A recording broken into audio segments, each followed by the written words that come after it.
இந்த நல்ல காலை பொழுதை நமக்கு ஆசீர்வாதமாக மாற்றி தரும்படியாக நல்ல பாடல்களை பாடி தேவனுடைய நாமத்தை உயர்த்தி பிடிக்கும்படியாக ஆண்டவருடைய மாற்றமில்லாத வார்த்தை நம்முடைய மத்தியில துணிக்கும்படியாக நாம இருக்கிற இடங்களில எல்லா தெய்வ பிள்ளைகளும் தலைகளை தாழ்த்தி தெய்வ சமூகத்தில் வையத்தோடு பக்தியோடு கூட இருப்போம். எல்லாம் சேர்ந்து அவனுடைய சமுதிரை சுபிக்க போறோம். எல்லாரும் இருக்கிற இடங்களில ஹல்லேலூயா. எங்களை நேசிக்கிற நல்ல தகப்பனே, ஆசீர்வதிக்கப்பட்டதான இந்த நல்ல காலை நேரத்திற்காக உமக்கு நன்றி செலுத்துகிறோம். ஆண்டவரே, ஒரு நாளை கூட காணும்படியாக தகப்பனே அடியேனுக்கும் குடும்பத்திற்கும் சப விசுவாச குடும்பங்களுக்கும் நண்பர்களுக்கும் தேவன் தந்த நல்ல பாக்கியத்திற்காக நன்றி செலுத்துகிறோம். இந்த உயிர்த்தெழுந்த காலை நேரத்தில் தகப்பனே, நாங்களாய் கூடி ஒரு இடத்தில் கூடி ஆராதிக்க முடியவில்லை என்றாலும் தொலைபேசி மூலமாய் வீடுகளிலும் மற்ற இடங்களிலுமாய் இருந்து பார்த்து கொண்டிருக்கிற கேட்டுக்கொண்டிருக்கிற எல்லா தெய்வ பிள்ளைகளுக்காக உமக்கு நன்றி செலுத்துகிறோம். தகப்பனே, இந்த காலை பொழுது நீர் எங்களுக்கு ஆசீர்வாதமாக மாற்றித்தாருங்க. தகப்பனே, உயிர் தெழுந்த கால நேரத்தில் ஆராதிக்க உமை மகிமைப்படுத்த தெய்வம் எங்களுக்கு உதவி செய்வீராக. நல்ல பாடல்களை பாடி அவங்க நாமத்தை உயர்த்தும்படியாக கிருபை தருவீராக. தகப்பனே, எங்களோடு கூட பேசும் ஆண்டவரே, எங்களுக்கு வேண்டிய நல்ல பரலோக மன்னாவை இந்த கால நேரத்தில் விளம்பி தரும்படியாக சுபிக்கிறோம். மனுஷ சப்தத்தை அல்ல, தேவ சப்தத்தை நாங்கள் கேட்டு ஆண்டவரே, அந்த வார்த்தை என்னுடைய இருதயத்தில் குத்துண்டவர்களாய் என்னுடைய வாழ்க்கையை நாங்கள் சரி செய்து கொள்ள தேவன் எங்களுக்கு உதவி செய்யும்படியாக சுபிக்கிறோம். கொஞ்ச நேரம் நாங்களாக இருக்கிற இடத்துல பக்தியோடும் பயத்தோடும் கூட ஆராதிக்க கர்த்தர் கிருபை பாராட்டும். தொடர்ந்து நடக்கிற எல்லா காரியங்களையும் கர்த்தர் பொறுப்படுத்திக் கொள்ளும். உங்க நாம மகிமைப்படட்டும். துதி கன மகிமை எல்லாம் உமக்கே செபித்துகிறோம். இப்ப இயேசுவின் நாமத்தில் செபிக்கிறோம் ஜீவனுள்ள நல்ல பிதாவே, ஆமென். ஆண்டவர் நம்மை ஆசீர்வதிப்பாராக. இதுக்கான நேரத்தில் சந்தோஷமாக இந்த இடத்துல நாங்கள் நிற்கிறோம். தேவ பிள்ளைகள் கூடி ஒரு சேர்ந்து தேவனை ஆராதிக்க முடியவில்லை என்கிற ஒரு சிறு குறைகள் தான். வருகிற வாரத்தில் அதெல்லாம் மாறிவிடும் என்று நான் நினைக்கிறேன். இப்போ கூட நமது சபைக்கு புதியதாக வாங்கி இருக்கிற கீபோர்டு, மைக்கு, மிக்சர் இவைகளை பிரதிஷ்டை செய்து நாம் தேவ சமூகத்தில் செபிக்க போகிறோம். இருக்கிற இடங்களில் எல்லா தேவ பிள்ளைகளும் உங்களுடைய வலது கரங்களை இதுக்கு நேராக நின்று நாம் எல்லாம் செபித்து இதை அழகான கீபோர்டு, நல்ல மிக்சர், நல்ல விலை உயர்ந்த மைக்கு இவைகளை வாங்கும்படியாக ஆண்டவர் நமக்கு கிருபை செஞ்சார். இதற்காக அருமையான பாஸ்டரையா அவர்கள் வாங்கும்படியாக என்னிடத்தில் கூறினார்கள். அதற்கு தேவையான பண உதவிகளையும் செய்து இது நல்ல காலை நேரத்தில் நல்ல மியூசிக் இன்ஸ்ட்ருமெண்ட்ஸோடு கூட நல்ல சவுண்ட் சிஸ்டத்தோடு கூட தேவனை ஆராதிக்கும்படியாக கர்த்தர் நமக்கு உதவி செஞ்சிருக்கிறார்.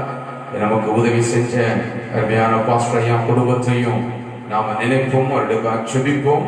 ஆண்டவர் நாமே இந்த காலை நேரத்தில் இதை நமக்கு சபைக்கு ஆசீர்வாதமாக மாற்றி தரும்படியாக நம் எல்லாரும் தேவ சமூகத்தில் நம்முடைய வலது கரங்களை இதற்கு நேராக நீட்டி நாம் செபித்து பிரதிஷ்டை பண்ண போகிறோம்.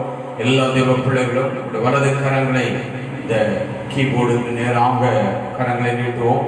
எல்லாரும் இருக்கிற இடங்களில வலது கரங்களை நீட்டி பிடிங்கள். தொலைபேசி மூலமாக பார்த்து கொண்டிருக்கிற கேட்டுக்கொண்டிருக்கிற எல்லா தெய்வ பிள்ளைகளும் உடைய வலது கரங்களை இதற்கு நேராக நீட்டி பிடிப்போம்.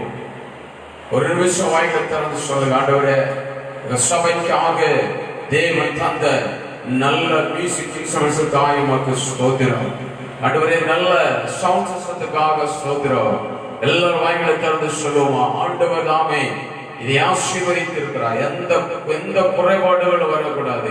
கர்த்தருடைய சபையில தேவனுடைய ராஜ்யத்தை கட்டுவதற்கு இது பயன்படும்படியாக எல்லா தேவ பிள்ளைகளும் வாயிலை திறந்து இது நீடித்த நாட்களை உழைக்கணும். எந்த பிரச்சனையும் வரக்கூடாது, எந்த விதமான போராட்டங்களும் வரக்கூடாது. நல்ல மைக்கு நீடித்த நாட்களை உழைக்கணும், அந்த மிக்சர் நீடித்த நாட்களை உழைக்கணும். நல்ல கீபோர்டு போட்டு நல்ல ஆண்டவரை பாடி துதிக்க கர்த்தர் நமக்கு கிருபை செஞ்சிருக்கிறார். எல்லா தேவ பிள்ளைகளும் நமது CMF ஸ்தாபகர் நமக்கு இதை உதவி செஞ்சிருக்கிறார். சபையுடைய தலைமை போதகர். அருமையான குடும்பத்தை நாம் நினைப்போம், அவர்களுக்காக செபிப்போம். இந்த ஊழியத்திற்காக இன்னும் அதிகமாக பிரயாசப்பட்டு கொண்டிருக்கிறார்கள். கர்த்தர் அவர்களை ஆசீர்வதிப்பார். நம்மெல்லாம் சேர்ந்து செபித்து பிரதிஷ்டை பண்ண போற எல்லாரும் வலது கரங்களை நீடி பிடிப்போமா? எங்களை நேசிக்கிற நல்ல தகப்பனே, ஆசீர்வதிக்கப்பட்டதான இது நல்ல காலை நேரத்திற்காக மீண்டும் மக்கள் நன்றி சொல்லுகிறோம். ஆண்டவரே, அநேக நாட்களாக நாங்கள் கேட்டுக்கொண்டதுக்கு பிரகாரமாய் ஆண்டவரே, உங்களுடைய சபைக்கு என்று தேவன் தந்த நல்ல கீபோர்டுக்காய் ஸ்தோத்திரம், நல்ல ஆண்டவரே சவுண்ட் சிஸ்டத்துக்காய் ஸ்தோத்திரம், ஆண்டவரே நல்ல விலை உயர்ந்த மைக்கு, ஆண்டவரே நல்ல விலை உயர்ந்த மிக்சர், இவைகள் எல்லாம் வாங்கும்படியாக கர்த்தர் கிருபை பாராட்டினதற்காக உமக்கு நன்றி செலுத்துகிற தகப்பனே. ஆண்டவரே, எனக்கு ஒத்தாசை வரும் பர்வதங்களுக்கு நேராக என் கண்களை ஏறெடுக்கிறேன். வானத்தையும் பூமியையும் படைத்த சர்வ வல்லவரிடத்திலிருந்து எனக்கு ஒத்தாசை வரும் என்று சங்கீதக்காரன் சொன்னது போல எங்களுடைய தேவைகளுக்காக நோக்கி பார்த்தோம். ஆண்டவரே, அங்கிருந்து பரத்திலிருந்து எங்களுக்கு ஒத்தாசை அனுப்பினதற்காக உமக்கு ஸ்தோத்திரம். சபையாராய் நாங்கள் ஒருமுறைப்பட்டு பிதா, குமாரன், பரிசுத்தாவின் நாமத்தினால இதை கீபோர்டையும் இதை சவுண்ட் சிஸ்டத்தையும் நாங்கள் பிரதிஷ்டை பண்ணுகிறோம். ஆண்டவருடைய கரம், பரிசுத்த ஆவியானோட வல்லமை எல்லாம் ஆட்கொண்டிருக்கிறேன் தகப்பனே. இவ்வளவு முழுவதும் மூடி இருக்கிற எந்த குறைபாடுகளும் வரக்கூடாது.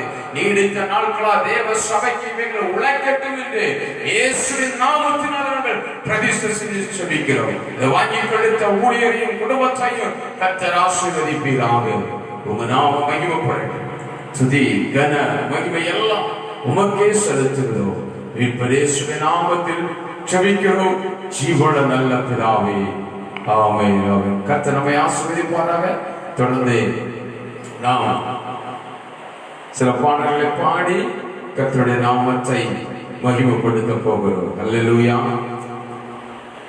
Price the Lord, praise the Lord. Hallelujah, ஹalleluya.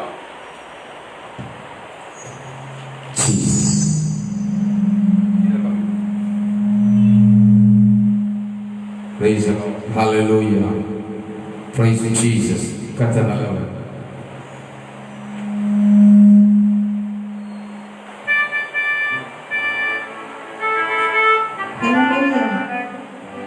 காலை வேளையில ஒரு சில பாடல்களை பாடி அவருடைய நாமத்தை மகிமைப்படுத்துவோம்.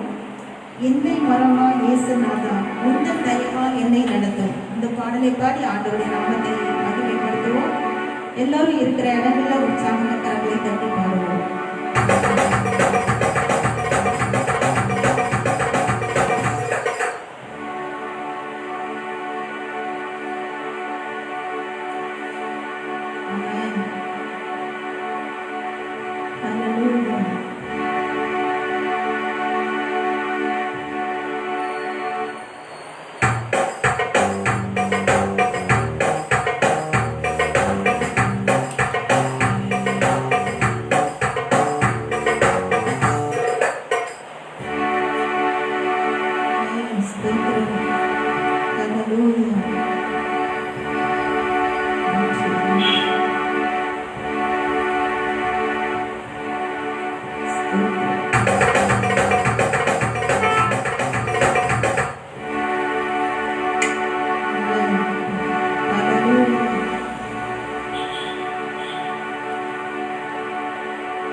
இல்லை. ஏசப்பா நீங்க எல்லாமே பார்த்து கொள்ளுங்க. இந்த பாடலை இருக்கிற இடங்களை உற்சாகமாக கரங்களை தட்டி இந்த காலை வேளையில பாடுவோம்.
Praise the Lord.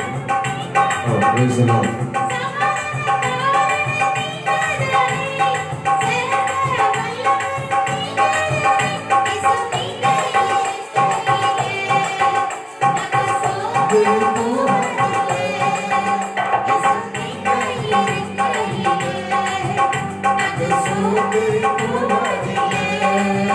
நீங்க எல்லாமே பார்த்து கொள்வீங்க, நீங்க எல்லாமே பார்த்து கொள்வீங்க, நீங்க எல்லாமே பார்த்து கொள்வீங்க, நீங்க எல்லாமே பார்த்து கொள்வீங்க.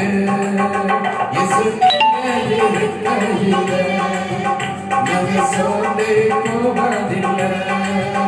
இயேசு நீங்க இருக்கையில நாங்க சோர்ந்து போவதில்லை. இயேசு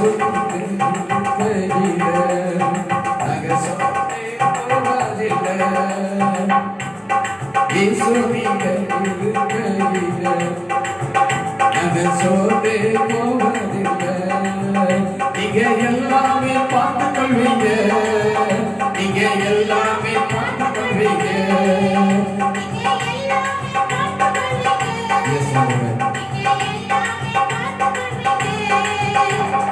நீங்க இருக்கையில நான் சோர்ந்து போவதில்லை. இயேசு நீங்க இருக்கையில நான் சோர்ந்து போவதில்லை.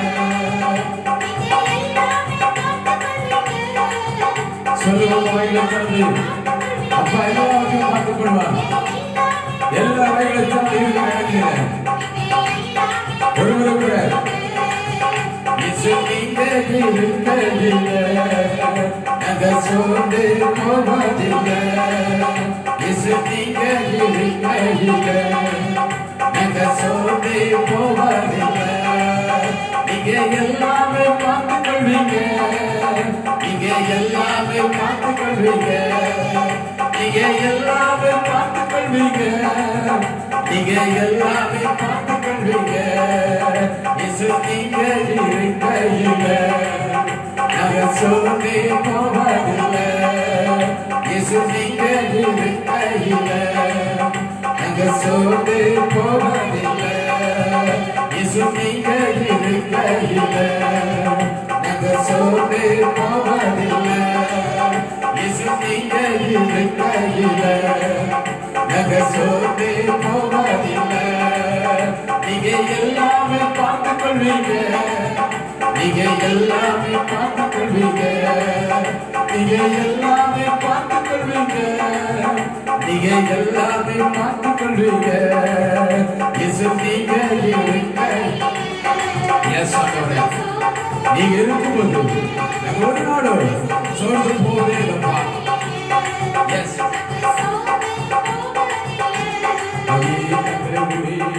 அப்படி சொல்லுமா இயேசு நீங்க இருக்கையில நாங்க சோர்ந்து போவதில்லை. நீங்க எல்லாமே பார்த்து கொள்வீங்க, நீங்க எல்லாமே பார்த்து கொள்வீங்க. இயேசு என்கிற ஒரு சொந்தம் வாழ்க்கையில இருந்த போதும் உலகத்தில் நமக்கு எதுவுமே தேவையில்லை. அவர் ஒருத்தர் போதும்.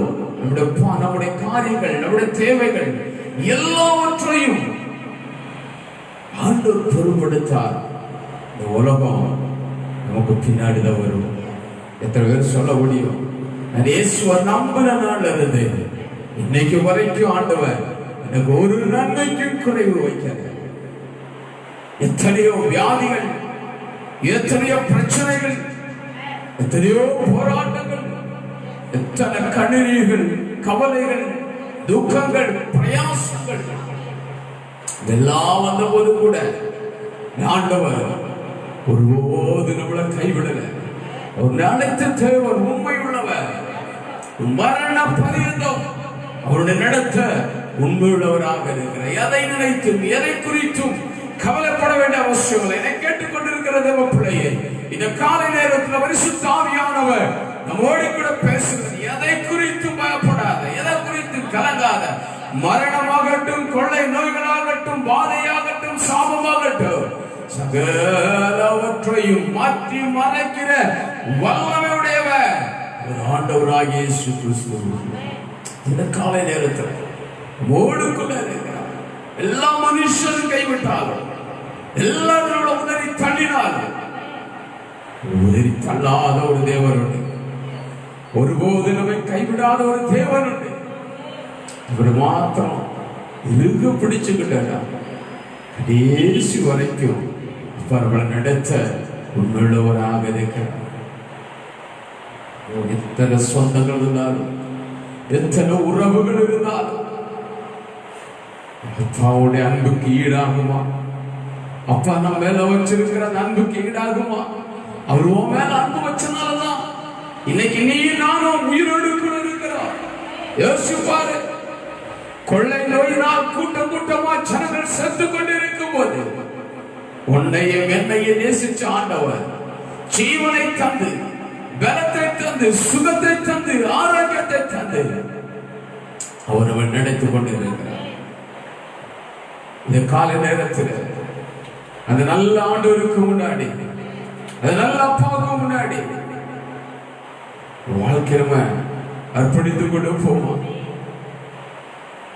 எல்லா தெய்வ பிள்ளைகளும் அம்மாவும் நீரே, அப்பாவும் நீரே. அவர்தான் அவன் தோழி மேல சுமக்கிற ஒரு தேவனாக இருக்கிறார்.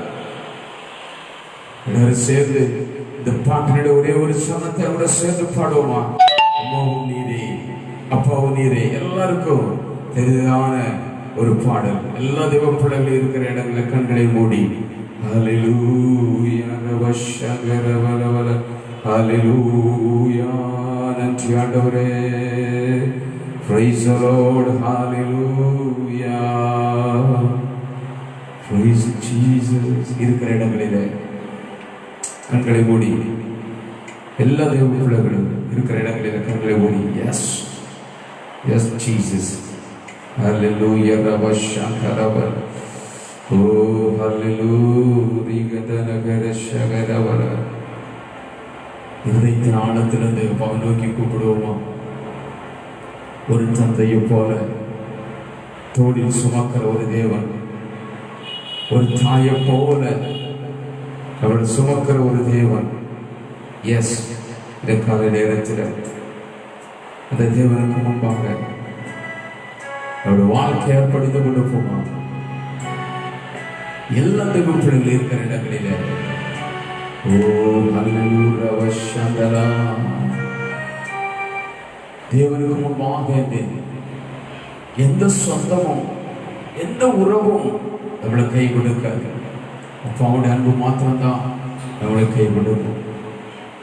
கூட பிறந்தவங்க, அப்பா அம்மா, தம்பி தங்கச்சி, சித்தி சித்தப்பா மாமன் என்று பல உறவுகள் நமக்கு இருந்தாலும் உறவுகள் எல்லாம் நம்மளை கைவிட்டுரும்.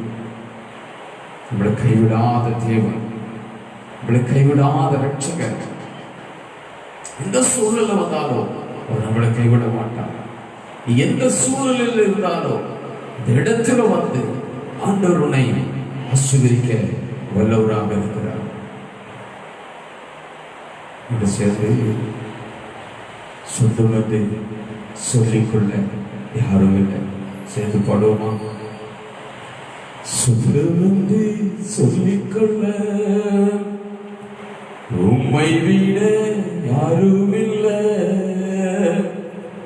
சொத்து என்று அள்ளிக்கொள்ள உம்மை விட ஏதும் இல்லை. சொந்தம் என்று சொல்லிக்கொள்ள உம்மை விட யாரும் இல்லை. சொத்து என்று அள்ளிக்கொள்ள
காலை நேரத்தில் நாங்கள் பார்த்து சொல்லுவோம்.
அர்ப்பணித்துக் கொடுப்போம். பிதாவே, இந்த நல்ல காலை நேரத்திற்காக உமக்கு நன்றி செலுத்துகிறோம். ஆண்டவரே, தொடர்ந்து எங்களோடு கூட பேசும் இந்த வார்த்தைக்காய் எங்களை அர்ப்பணிக்கிறோம். பரிசுத்த ஆவியானவர் உங்களோடு கூட இருந்து பேசும்படியாக ஜெபிக்கிறோம். பெரிய காரியங்களை செய்யும் நாமம் மகிமைப்படட்டும். இயேசுவின் நாமத்தில் பிதாவே, ஆமென். ஆண்டவர் நம்மை ஆசீர்வதிப்பாராக. இருக்கிற இடங்களிலே எல்லாரும் இருப்போம். ஆண்டவர் மாற்றி தந்திருக்கிறார். இந்த காலையில தேவனுடைய வார்த்தைக்கு நேராக நாம் நம்முடைய சிந்தையை திருப்போம் என்று சொன்னால், அதற்கு ஆதாரமாக வேதத்திலிருந்து எபிரேயருக்கு எழுதின நிருபம் 3ஆம் அதிகாரம் 4வது வசனத்தை நாம் வாசிப்போம். எபிரேயருக்கு எழுதின நிருபம் 3ஆம் அதிகாரம் 4வது வசனத்தை நாம் வாசிப்போம். அதுல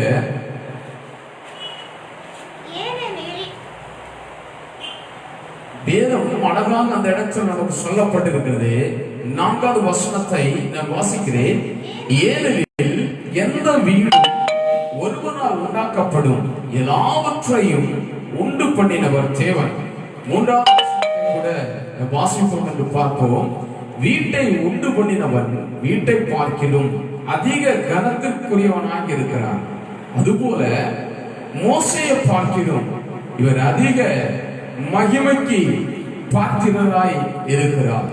எபிரேயருக்கு நிருபத்தை எழுதியிருக்கிற பரிசுத்தவான் இந்த இடத்துல அவர் சொல்லுகிற காரியம் 4வது வசனத்தை, ஏனெனில் எந்த வீடும் ஒருவனால் உண்டாக்கப்படும் எல்லாவற்றையும் உண்டு பண்ணுகிறவர் தேவன் ஒருவரே என்று சொல்லி இந்த இடத்துல நாம் பார்க்கிறோம்.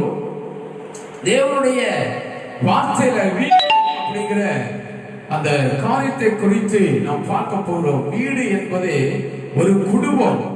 அந்த வீட்டில் வசிப்பதே ஒரு குடும்பம், ஒரு தேவனுடைய வீடு அல்லது தேவனுடைய குடும்பம் எப்படி இருக்க வேண்டும் என்று சொல்லி வேதாகமம் நமக்கு தெளிவாக எடுத்துரைக்கிறது. இன்னைக்கு இந்த காலை நேரத்தில் வீடு அல்லது தேவனுடைய குடும்பம் என்கிற தலைப்புல சில காரியங்களை நாம் சிந்திக்க போகிறோம். வீட்டில ஒரு ரட்சிக்கப்பட்ட தேவ பிள்ளைகளுடைய வீட்டில என்னென்ன காரியங்கள்லாம் இருக்கணும், தெய்வ சபையில் அங்கமாய் இருக்கிற தேவ பிள்ளைகளுடைய வீட்டில எவைகள்லாம் இருக்கக்கூடாது என்பதை குறித்து இந்த காலை நேரத்தில் நாம் சிந்திக்க போகிறோம். இருக்கிற இடங்களில கவனமாக என்னுடைய வார்த்தையை நீங்க கவனிப்பீர்கள் என்று சொன்னால் அது உங்களுக்கும் உங்கள் குடும்பத்தாருக்கும் இது ஆசீர்வாதமாக இருக்கும் என்பதில் எல்லளவும் கூட சந்தேகம் இல்லை. ரட்சிக்கப்பட்ட தேவ பிள்ளைகள் இருக்கிற வீடுகளிலே முதலாவது இருக்க வேண்டியது ஒரு கம்பீர துதி சத்தம் முதலாவது தேவ பிள்ளைகளுடைய வீட்டில இருக்க வேண்டும். 118ஆம் சங்கீதத்துல 15வது வசனம் இப்படியாக சொல்லுகிறது, நீதிமானுடைய கூடாரங்களில் ரட்சிப்பின் கம்பீர சத்தம் உண்டு, கர்த்தரின் வலது கரம் பராக்கிரமம் செய்யும் என்று வேதத்துல சங்கீதக்காரன் அழகாக சொல்கிறான். யாருடைய கூடாரத்துல கம்பீர சத்தம் உண்டாகுமா? நீதிமானுடைய கூடாரத்துல, ரட்சிக்கப்பட்ட தேவ பிள்ளைகளுடைய வீடுகளில், ரட்சிக்கப்பட்ட தெய்வ சபையில் அங்கமாய் இருக்கிற தேவ பிள்ளைகளுடைய வீட்டில, நீதிமான்களாய் மாற்றி இருக்கிற ஜனத்துடைய வீட்டில கம்பீர சத்தம் உண்டாயிருக்குமா? என்ன சத்தம் உண்டாயிருக்கும்? கம்பீர துதி சத்தம் உண்டாயிருக்கும். ஆண்டவரை துதிக்கிற துதி அந்த வீடுகளில் இருந்துகிட்டு இருக்கும். ஆண்டவரை பாடி போற்றுகிற அந்த துதி எப்போது வீடுகளில் இருந்துகிட்டு இருக்கும். ரட்சிக்கப்படாதவை உலகத்தானுடைய வீட்டுக்குள்ள பார்த்தோம் அப்படின்னா 24 மணி நேரமும் உலகத்திற்குரிய காரியங்கள், உலகத்திற்குரிய பாடல்கள், உலகத்திற்குரிய சிந்தனைகள், உலகத்திற்குரிய பேச்சுகள் நடந்து கொண்டிருக்கும். ஆனால் ரட்சிக்கப்பட்ட தேவ பிள்ளைகளுடைய வீட்டில இருக்க வேண்டிய முதல் காரியம் என்று பார்த்தால் கம்பீரமான துதி சத்தம் உண்டாயிருக்கணும். உன் வீட்டுக்குள்ளாடி துதிக்க ஆரம்பிக்கணும். நீ துதிக்க துதிக்க துதிக்கதான் பிசாசுடைய அடிஸ்தான, பிசாசுடைய அவருடைய அடிஸ்தானங்களை கர்த்தர் இழக்குவார்.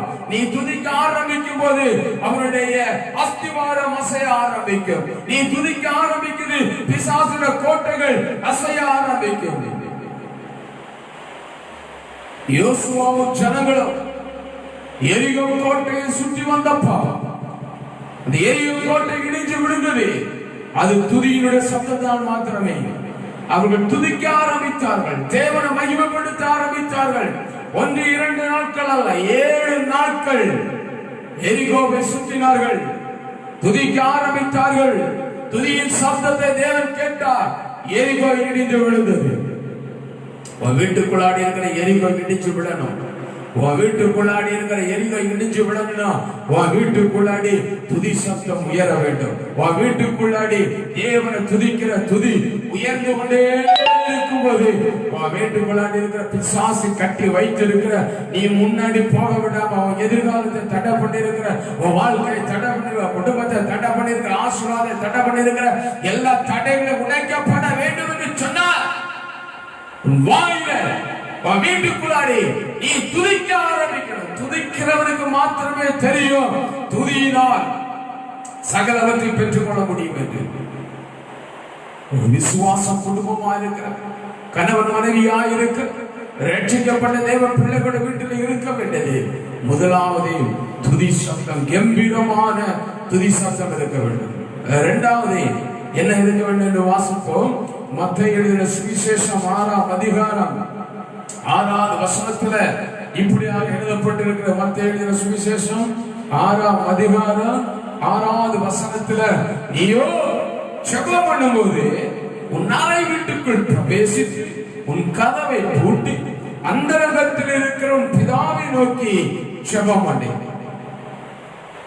நமது வீடுகளில் இருக்க வேண்டியது முதலாவது தேவனை துதிக்கிற துதி சத்தம், இரண்டாவது ஜெபம். வேதம் அழகாக தெளிவாக ஆண்டவர் நமக்கு சொல்லி இருக்கிறார்.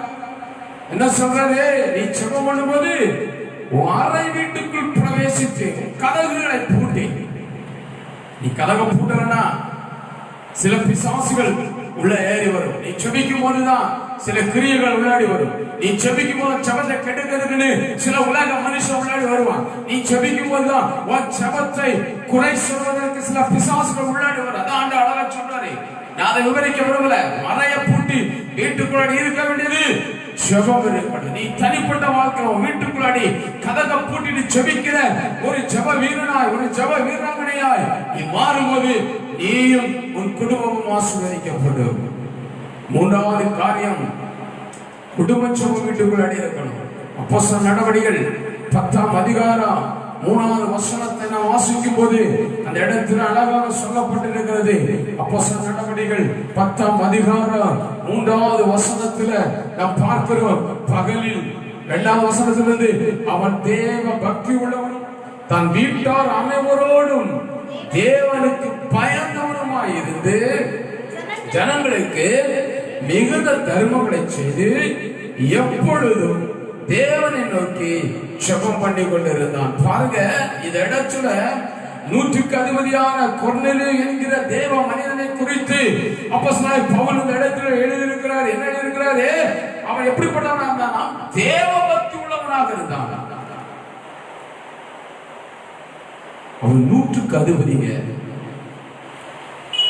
இப்ப சொல்ல போனா ஒரு மந்திரிக்கு சமம். அவன் 100க்கு அதிபதியாக இருக்கிறான். இரண்டாவது, அவனுடைய பட்டமோ அவனுடைய பதவியோ தேவனோடு கூட சேர்வதற்கு தடை அல்ல. அவன் எப்படி இருந்தானா? தேவ பக்தி உள்ளவனும் தன் வீட்டார் அனைவரோடு கூட தேவனுக்கு பயந்தவனுமாக இருந்தான். ஆண்டவருக்கு பயப்படுகிற ஒரு மனுஷனாக இருந்தான். அவன் மாத்திரம் இல்லைங்க, அவன் வீட்டில் இருக்கிற எல்லா தேவ பிள்ளைகளும் கூட சேர்ந்து அவனோட மனைவி, அவனோட பிள்ளைங்க, அவன் வேலைக்காரங்க, அவனை சுற்றி இருக்கிற எல்லாரும் ஆண்டவரை துதிப்பதில், குடும்பமாய் துதிப்பதில் கொர்நேலியு முக்கிய பங்கு வகித்தான். குடும்ப ஜெபம் இருந்துச்சு. கணவனும் மனைவியும் பிள்ளைகளுமாக உட்கார்ந்திருந்து ஜெபித்தார்கள். கொர்நேலியு ஜெபித்தான். அவன் வீட்டுக்குள்ள குடும்ப ஜெபம் இருக்கா? கணவன் ஒரு பக்கம், மனைவி ஒரு பக்கம், பிள்ளைகள் ஒரு பக்கம். ஞாயிற்றுக்கிழமை காலையில் ஆராதனைக்கு 8 மணி ஆராதனைக்கு எந்திக்கிறதே 8 மணிக்கு. அதுக்கப்புறம் குளிச்சு மெழுகி ஆராதனைக்கு உட்கார்ந்து இருப்பது 8:45. 9 மணிக்கு ஆராதனை முடியும். உன் பிள்ளைகளை கவனிக்கிறாயா?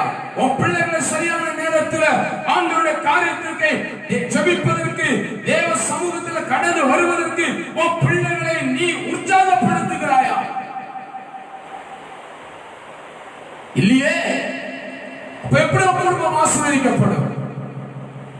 நீ ஜெபிக்கிற, மனைவி ஜெபிக்கிறா, உன் பிள்ளைகள் ஜெபிக்கிறாங்க, இவங்க எல்லாம் கூடி ஜெபிக்கிறாங்க. கொர்நேலியும் அவருடைய வீட்டாரும் குடும்பமாக தேவ சமூகத்தில் ஜெபிக்கிற தேவ மனுஷனாக இருந்தார். அதனாலதான் கர்த்தர் ஆசீர்வதிச்சார். அதனாலதான் குடும்பமாக ஜெபிக்கிறனால்தான் அவன் பட்டணத்துல உயர்ந்த இடத்துல இருந்தான். அவன் வீட்டுக்குள்ளாடி இருக்க வேண்டிய காரியம், ரட்சிக்கப்பட்ட தேவ பிள்ளைகளோட வீட்டுக்குள்ளாடி இருக்க வேண்டிய காரியத்தை குறித்து சொல்லிக் கொண்டே இருக்கிறார். முதலாவது, வீட்டுக்குள்ளாடி துதி சத்தம் இருக்கணும். இரண்டாவது, தனிப்பட்ட வாழ்க்கையில ஜெபம் இருக்கணும். மூணாவது, குடும்ப ஜெபம் இருக்கணும். நான்காவது, கூடி ஜெபிக்கிற ஜெபம் இருக்கணும். அதே அப்போஸ்தலர் நடவடிக்கைகள் 12ஆம் அதிகாரம் 12ஆம் வசனத்துல நாம் பார்த்தோம் என்று சொன்னால், அவன் இப்படி நிச்சயித்துக் கொண்டு மார்க்கு என்னும் பெயர் கொண்ட யோவானுடைய தாயாகிய மரியாள் வீட்டுக்கு வந்தான்.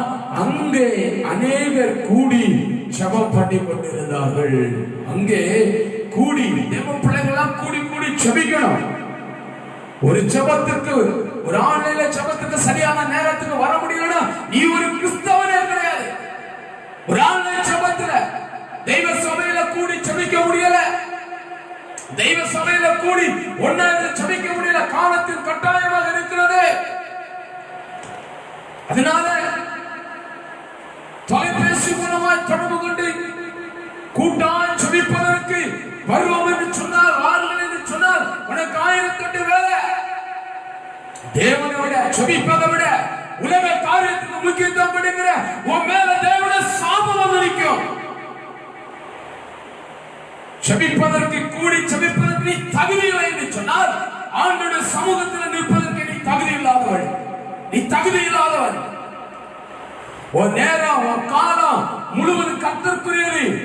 அவர்களை நீ திருடிக் கொண்டு சென்றாய் என்று சொன்னால், தேவனுடைய சாபங்கள் உன் தலைமையில வந்து இறங்கும் என்பதில் சந்தேகமில்லை.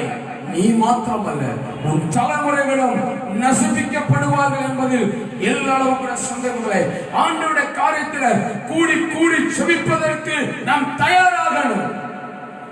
இதனாலதான் வீட்டு கூட்டம், வீட்டு ஜெபம் அப்படிங்கிற அந்த காரியத்தை நாம் நடத்தி கொண்டு இருக்கிறோம். வீட்டு ஜெபம், வீடுகளில் ஒரு ஜெபம். எந்த வீடுகளில் ஜெபம் நடக்குதோ, எந்த வீடுகளில் எல்லாம் கூடி கூடி ஜனங்கள் ஜெபிக்கிறார்களோ அந்த வீடு ஆசீர்வதிக்கப்படும். வீட்டுக்காடி கூட்ட ஜெபம் வைக்க முடியாது, வீட்டு ஜெபம் வைக்க முடியாது, தேவ பிள்ளைகளை வந்து கடந்து வந்து ஜெபிக்க முடியாது. ஆனா உலகத்தில் இருக்கிற அத்தனை பேரையும் கூட்டி உன் வீட்டுக்குள்ளாடி வைத்துக் கொண்டு தேவனுக்கு பிரியமில்லாத காரியத்தை பேசுவதற்கு உனக்கு நேரம் உண்டு.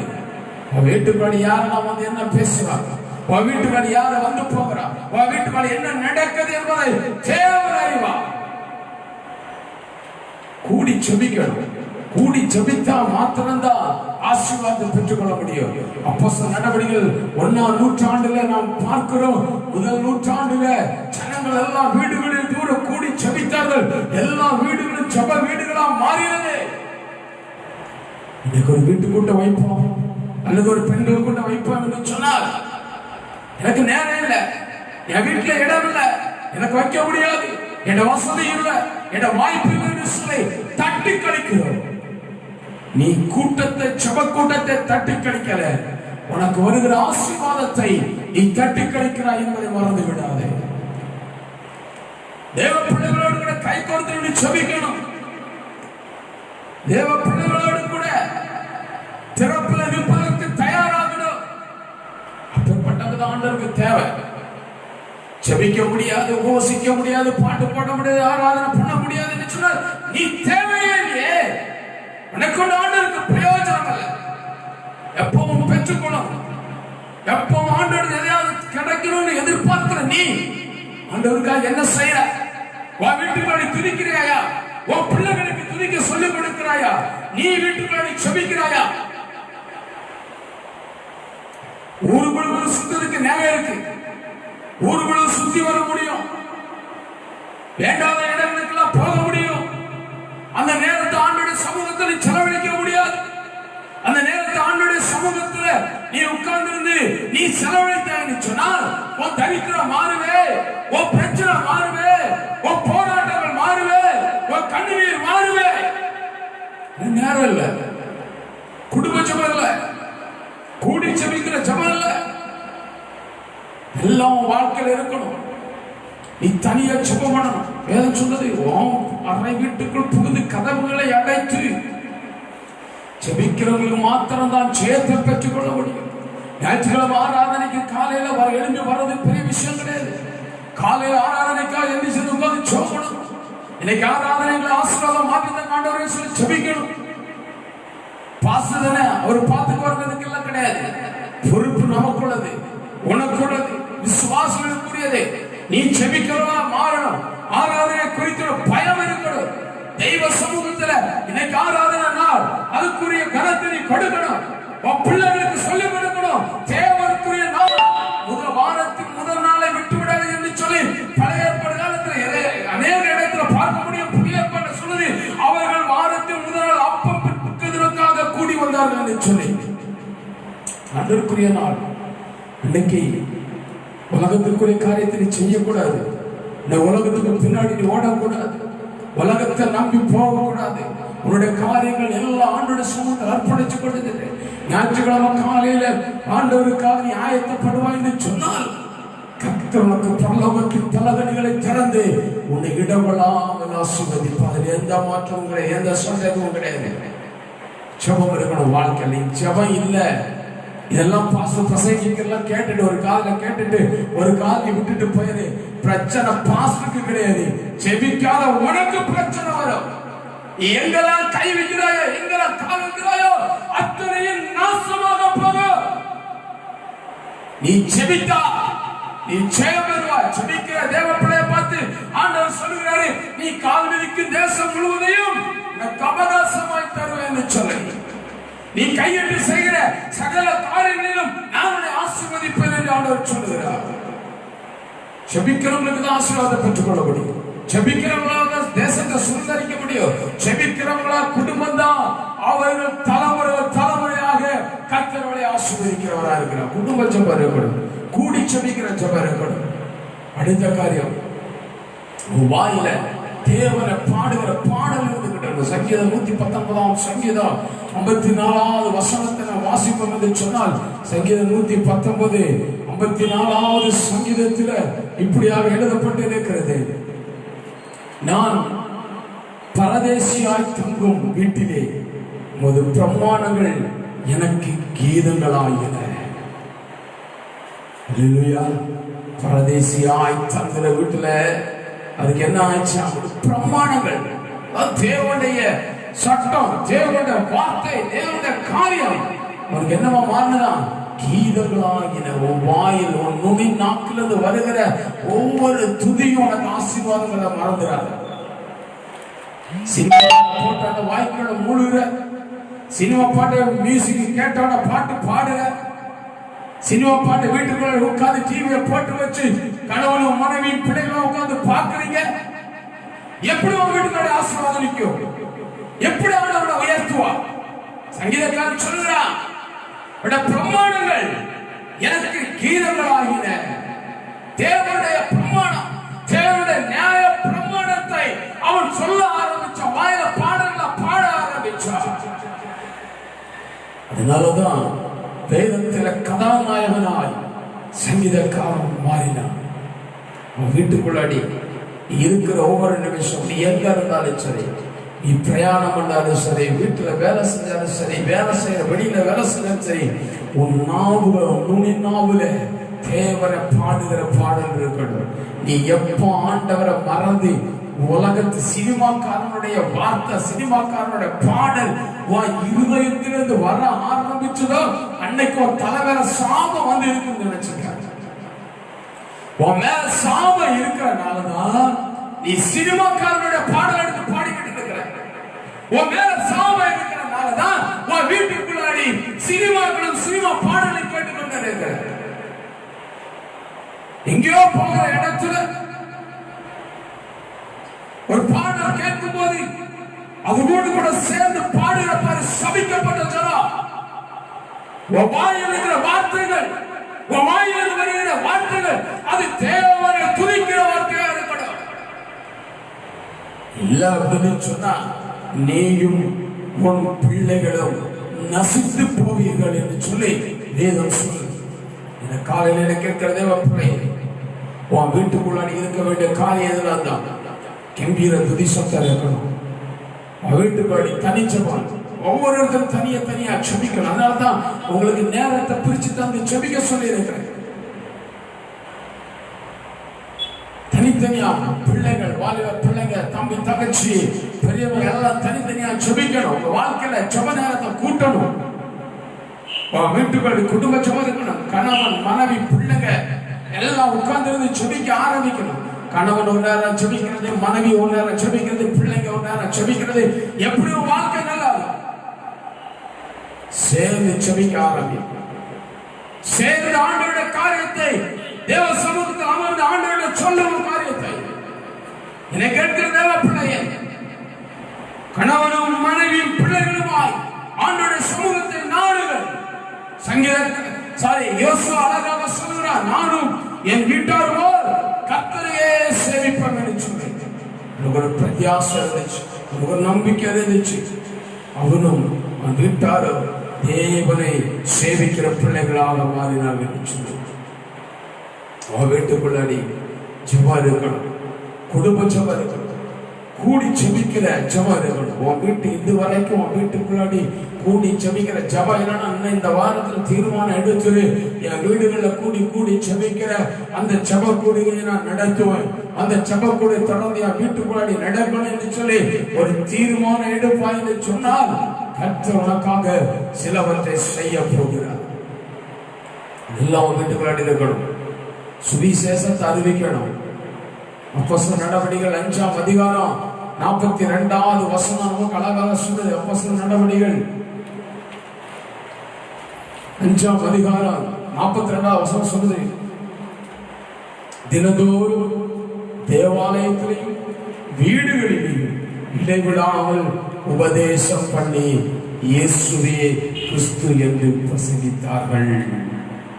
தினந்தோறும், ஞாயிற்றுக்கிழமை மாத்திரம் கிடையாது, தேவாலயத்தில் மாத்திரம் கிடையாது, வீடுகளிலும் இடைவிடாமல் உபதேசம் பண்ணி இயேசுவே கிறிஸ்து என்று பிரசங்கித்தார்கள். இத்தனை பேர் இந்த கால நேரத்துல நம்மளை பார்த்து கேட்கிற ஆண்டவருடைய அன்பை பத்தி, நமக்காக ரட்சகர் பிறந்தார், நமக்காக நம்முடைய பாவங்களுக்காக மரித்தார், ரத்தம் சிந்துதல் இல்லாமல் பாவம் மன்னிப்பு தெரியும். ஆடுகளும் மாடுகளும் கோழிகளும் மனுஷனோட பாவத்தை மன்னிக்காது என்பது தெரியும்.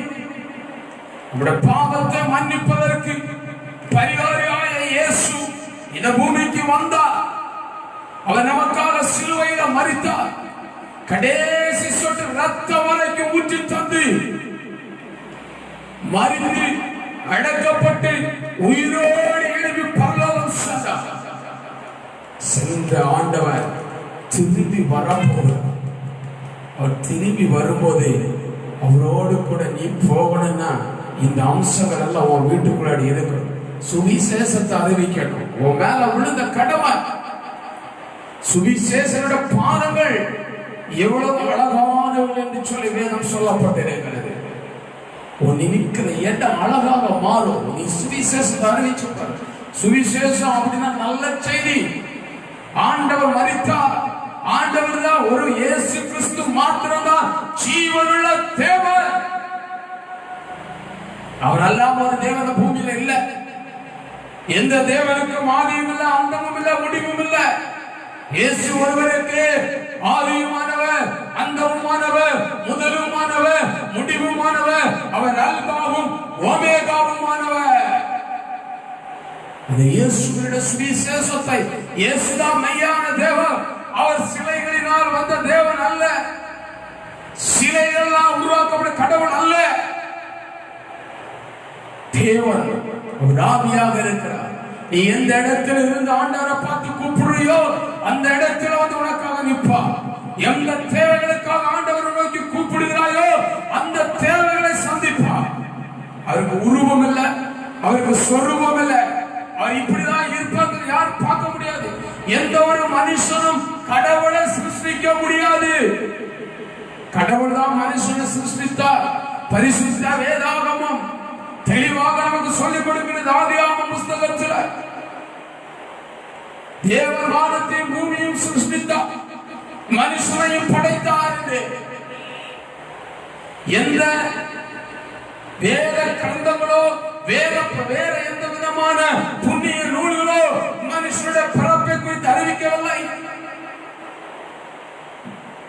அறிவியல் சொல்கிறது மனிதன் குரங்கிலிருந்து பிறந்தான் என்று சொல்லி. அப்படின்னு சொன்னால் இன்றைக்கு மனிதன் குரங்கு போல இருந்து கொண்டு இருக்கிறானா? நீ நானும் குரங்கு போல இருக்கிறோமா? குரங்கு போல இப்ப பிறக்கிற குழந்தைகள் குரங்கு போல பிறந்து கொண்டு இருக்கிறதா? இல்ல. அறிவியல் முட்டாள்தனமா மாறினது. அறிவியல் அது ஒரு முட்டாள்தனமான காரியம். வேதம் ஒன்றே மெய்யான தீபம். இந்த வேதத்தில் சொல்லப்பட்டிருக்கிறதா உண்மை சம்பவம். மனுஷனை படைத்தான் சுவிசேஷத்தை அறிவிக்கும்படியாய், சுவிசேஷத்தை ஜனங்களுக்கு சொல்லும்படியாய். இயேசு என்கிற மெய்யான தேவனை குறித்து நீ சொல்ல வேண்டும் என்பதற்காக அவருடைய கண்டார், அவருடைய உருவாக்கினார். அன்பு போய் சொல்லணும். உன் வீட்டுக்கு சுவிசேஷம் சொல்லணும். உன் பிள்ளைகளுக்கு சுவிசேஷத்தை சொல்லணும். உன் மனைவிக்கு சுவிசேஷத்தை சொல்லணும். உன் கணவருக்கு சுவிசேஷத்தை சொல்லணும். உன் அப்பா அம்மாவுக்கு சுவிசேஷத்தை சொல்லணும். உன் பக்கத்து வீட்டுக்காரருக்கு சுவிசேஷத்தை சொல்லணும். இதையெல்லாம் சொல்ல தகுதி இல்லாம நீ வாயை மூடிக்கொண்டு இருப்பாய் சொன்னால் உன்னை கொண்டு ஒண்ணுக்கு பிரயோஜனம். கத்த பயன்படுத்துற நல்ல பாத்திரமா நீ மாறணும்னா கத்தருக்காக நீ எதையாவது செய்யணும். சுவிசேஷத்தை அறிவிக்கணும். இன்னும் அநேக காரியங்கள் இருக்கு. நேரம் இல்லாதனால முடிக்கிறது. நாம் சிந்தித்தோம். ஒரு ரட்சிக்கப்பட்ட தேவ பிள்ளைகள் வீட்டுல என்னெல்லாம் இருக்கணும்? இல்லாத கம்பீரமான துதி சத்தம் இருக்கணும். உன் வீட்டுக்குள்ளாடி துதிக்கிற சத்தம் உயர்ந்து கொண்டே இருக்கணும். நீ துதிக்க துதிக்க துதிக்க பிசாசுடைய அஸ்திவாரங்கள் அசைய ஆரம்பிக்கும். நீ எப்பெல்லாம் ஆண்டவரை மகிமைப்படுத்த ஆரம்பிக்கிறாயோ, எப்பெல்லாம் நீ தேவனை மகிமைப்படுத்த ஆரம்பிக்கிறாயோ, எப்பெல்லாம் வாயில துதி சத்தம் உயருதோ, அப்ப பிசாசுடைய அஸ்திவாரத்தை தேவன் குறித்துக் கொண்டிருக்கிறார் என்று சொல்லி காண முடியும். இரண்டாவது ஜெபம். வீட்டுக்குள்ளாடி உன் தனிப்பட்ட வாழ்க்கையில ஜெபம் இருக்கணும். மூன்றாவது உன் வீட்டுக்குள்ளாடி குடும்ப ஜெபம் இருக்கணும். நாலாவது தேவ பிள்ளைகள் எல்லாம் சேர்ந்து கூடி ஜெபிக்கிற ஜெபம் இருக்க வேண்டும். அஞ்சாவது சுவிசேஷத்தை நீ அறிவிக்கணும். இயேசு என்கிற இரட்சகர் நமக்காக பிறந்தார், நம்முடைய பாவங்களுக்காக மரித்தார், மரித்தவர் உயிரோடு எழுப்பினார், அவர் மீண்டும் வரப்போகிறார் என்கிற அந்த சுவிசேஷத்தை நீ அறிவிக்க தயாராகணும். இந்த காரியங்கள் எல்லாம் ஒரு வீட்டுக்குள்ளாடி இருக்கணும். அப்படி இருக்கும் என்று சொன்னால் ஆண்டவர் நிச்சயமாகவே அவனை ஆசீர்வதிக்க வல்லவராகவே இருக்கிற இடங்களில கண்களை மூடுவோமா? இந்த கால நேரத்தில் ரட்சிக்கப்பட்ட தேவ பிள்ளைகளுடைய வீட்டில் என்னெல்லாம் இருக்கணும்னு சொல்லி சில காரியங்களை குறித்து நாம் சிந்தித்தோம். எனது அருமை தேவ பிள்ளையே, என்னை கேட்டுக்கொண்டிருக்கிற தேவ பிள்ளையே, உன் வாழ்க்கையை மாற்று. உன் வீட்டுக்குள்ளடி துதி சத்தம் மாற்ற உயரட்டும். நீ தனியாக ஆண்டோட சமூகத்தில் அமர்ந்தது ஜெபிக்கிற ஒரு ஜெப வீரனாய், ஒரு ஜெப வீராங்கனையாய் நீ மாறி. அது கர்த்தர் விரும்புகிறார். உன் வீட்டினுடைய ஆசீர்வாதம் ஜெபத்துல தான் இருக்கு. குடும்ப ஜெபம் பண்ணுங்க. வீட்டுக்குள்ளாடி விசுவாசியின் பேர் தான் போறாது. ரட்சிக்கப்பட்ட தேவ பிள்ளைகளை வீட்டுல குடும்ப ஜெபம் இருக்கும். நீ ரட்சிக்கப்பட்டிருந்தனா, நீ உண்மையாவே ஆண்டவரை நேசிச்சனா, வீட்டுக்குள்ள குடும்ப ஜெபம், கூடி ஜெபிக்கிற ஜெபம். தேவ பிள்ளைகள் எல்லாம் மாறி மாறி ஒவ்வொரு வீடுகளில் கூடி ஜெபிக்கணும். முதல் நூற்றாண்டு காலத்துல வீடுகளில் கூடி ஜெபித்தார்கள், அற்புதங்களை பார்த்தார்கள், அதிசயங்களை கண்டார்கள். இன்னும் இந்த 21ஆம் நூற்றாண்டுல நமது வீடுகள் எல்லாம் ஜெப வீடாய் மாறட்டும். வீடுகள் எல்லாம் வீடுகளில ஜெபம் நடந்து கொண்டே இருக்கட்டும். கூடி ஜெபிங்க. தேவ பிள்ளைகள் எல்லாம் கூடி ஜெபிக்கணும். அப்படி ஜெபிக்கும் போது கர்த்தர் உனக்கு நன்மையான காரியங்களை தருவார். அடுத்து சுவிசேஷத்தை அறிவிக்கணும். இன்னைக்கு வரைக்கும் நீ ஒருத்தட்ட கூட சொல்லி ஒரு ஆத்மாவை கூட நீ ஆதாயப்படுத்தலனா ஐயோ கஷ்டம் உனக்கு. ரட்சிக்கப்பட்டு எத்தனை நாளாச்சு, எத்தனை பேருக்கு சுவிசேஷம் சொல்லி இருப்ப, எத்தனை பேரு நீ சபைக்கு கூட்டிட்டு வந்திருக்க. யோசிச்சு பாருங்க. இதெல்லாம் செய்ய முடியாது. ஏன்னா வாழ்க்கையில சாட்சி இல்லை. உன்னை பார்த்து இவளை போல இருக்கணுமே சொல்ல உன்னை பார்த்து சபைக்கு வரணும். சாட்சி இல்லையே. ஆண்டவருக்கு உனக்கு இருக்கிற இடையில இருக்கிற உறவு சரியில்லை. அதனால தான் நீ சாட்சி இல்லாம வாழுகிற.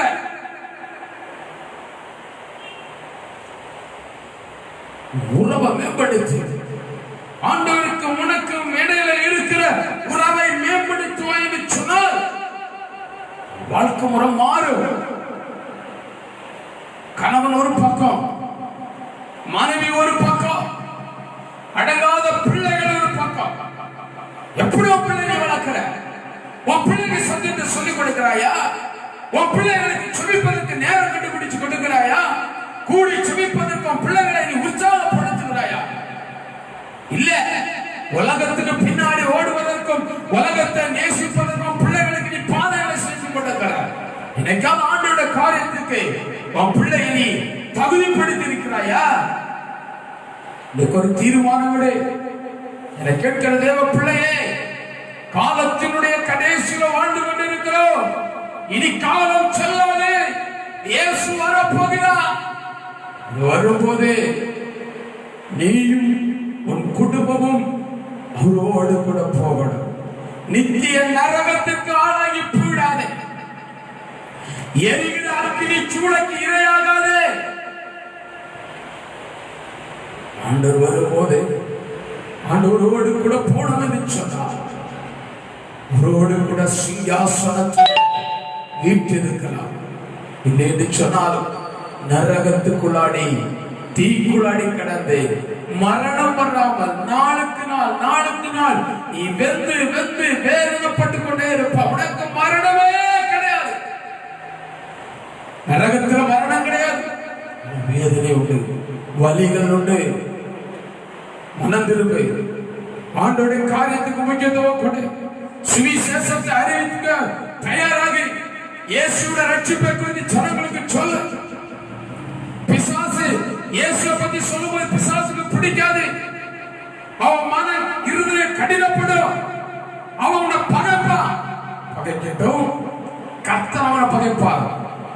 உனக்கு விரோதமா யார் எழுப்பினாலும் அவர்களுக்கு விரோதம் கர்த்தர் எழுப்புவார். தேவன் சொல்லுகிறார், நீ சும்மா இருங்க, நான் உனக்காக யுத்தம் செய்வேன் என்று சொல்லி காலையில கர்த்தருடைய வார்த்தை நமக்குள்ளாடி இருக்கணும். நீ சுவிசேஷம் அறிவித்தாய் என்று சொன்னால் வேதம் சொல்லுது, சுவிசேஷனுடைய பாதங்கள் எவ்வளவு அழகானவர்கள் என்று சொல்லி சொன்னால், நீ ஆண்டவருடைய சுவிசேஷத்தை, ஆண்டவருடைய அன்பை நீ சொல்லும் போதே கர்த்தரை அழகானவளாக கர்த்தருடைய மாற்றப் போகிறார். நீ அழகானவளாக, பரிசுத்தவாட்டியாக, ஒரு மணவாளனாக, ஒரு மணவாட்டியாக கர்த்தர் உன்னை அலங்காரப்படுத்த போகிறார். எத்தனை பேர் சொல்லக்கூடிய, நான் இன்றிலிருந்து தீர்மானம் எடுப்பேன், இயேசுவை பத்தி ஒருத்தருக்கா சொல்லுவேன் என்று சொல்லி தீர்மானங்கள் எடுப்போமா? உன்னை கர்த்தர் மணவாளனாக, மணவாட்டியாக உன்னை கர்த்தர் அலங்கரித்திருக்கிறார். தேவ வார்த்தைக்கு முன்பாக நம்மளை அர்ப்பணித்துக் கொடுக்கும் போது உன்னுடைய காரியங்கள் எதுவாக இருக்கட்டும், உன்னுடைய தேவைகள் எதுவாக இருக்கட்டும், உன் பிரச்சனைகள் எதுவாக இருக்கட்டும், எல்லாவற்றையும் கர்த்தர் பார்த்துக் கொள்வார். வருத்தப்பட்டு பாரம் சுமக்கிறவர்களே, என்னிடத்தில் வாருங்கள், நான் உங்களுக்கு இளைப்பாறுதல் தருவேன் என்று சொன்ன ஆண்டவருடைய சமூகத்தில் நம்மளை அர்ப்பணித்துக் கொடுப்போமா?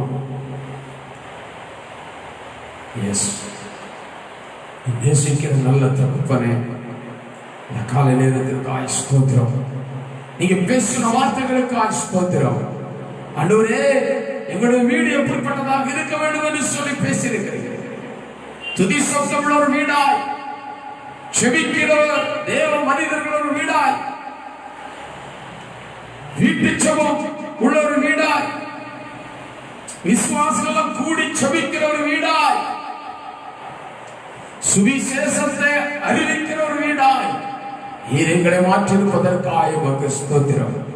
எங்களை ஆசீர்வதிக்க நன்மைகளினால் நாம் மகிமைப்படட்டும்.